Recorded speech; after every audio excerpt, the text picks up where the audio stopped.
guys, lilinisan natin. Ano to? Galing Ilocos. Dala ng aking mga ng aking kapamilya. Bigyan ng aking kapatid. Tawag namin ito sa Ilocos o kaming mga Ilocano. Alibas. Hindi ko alam ang tawag sa Tagalog. Alibas. Masarap ito sa munggo kasi ang ulam natin ngayon ay munggo. Malakas kasi ang ulan. Bagay sa maulang panahon ang munggo. Galabasan lang ito tuwing tag-ulan, guys.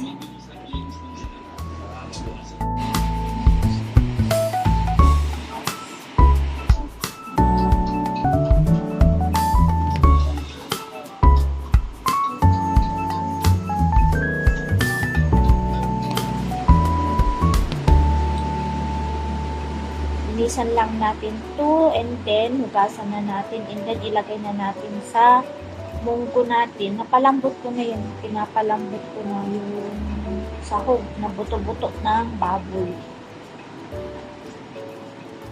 Kunti lang yun kasi po, kunti lang naman kami kakain.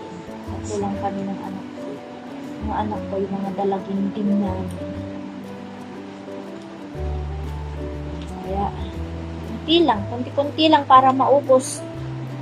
Ang hirap ng may masirang pagkain.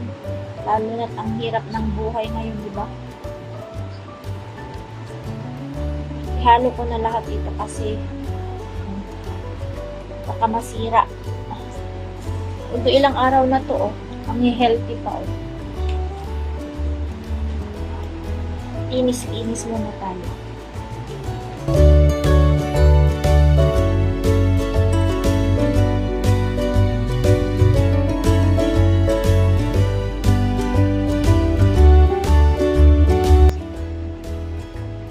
Dahon, itong kulay na ito, ngayon lang ulit ako makakatikim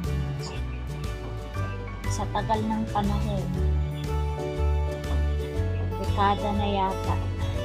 Kasi wala nga dito nagbebenta. Doon lang sa Ilocos. Tapos pag umuwi kami, hindi siya season. Kaya ngayon lang talaga ulit ako makakatikim ng ganito. Masarap pa yan ito isahog talaga, ihalo sa munggo. May ganito kayo. Parang parang dahon ng nasa flora, yung passion fruit. Parang ganun ang itsura. Pero hindi ganun. Hindi siya ganun. Hindi siya passion fruit. Ito yung munggo natin. O, papalambutin muna natin yung sahog. Matigas pa kasi yung sahog niya. Nabuto-buto. Hindi ko na pressure cooker. Ito na siya. Nalinisan ko na. Ayan. Ngayon ay huhugasan na natin. Huhugasan ko na siya.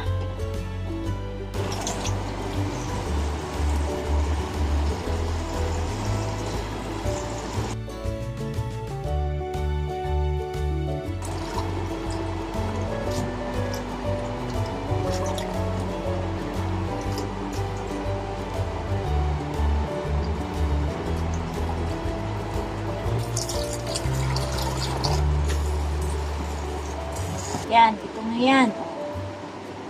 Hugasan na. Ito na rin yung munggo natin. Yan ang munggo. Ngayon ay ihalo na natin yung mga dahon-dahon. Dahon ng alibas. Para kakain na tayo.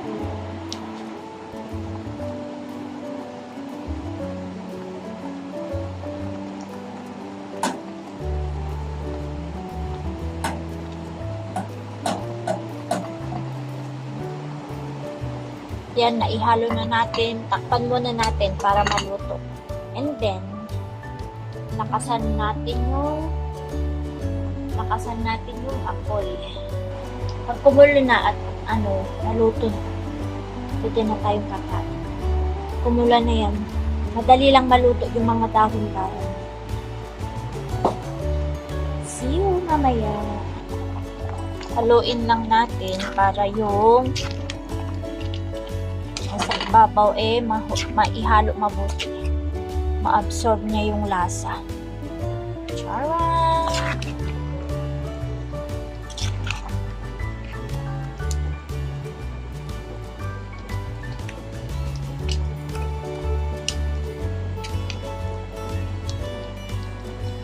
Yan.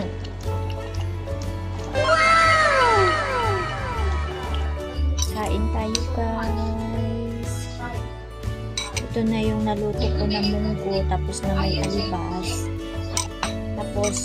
Tapos nilagyan ko siya ng sili. Let's eat! Kain muna tayo. Thank you, Lord, na naman sa pagkain.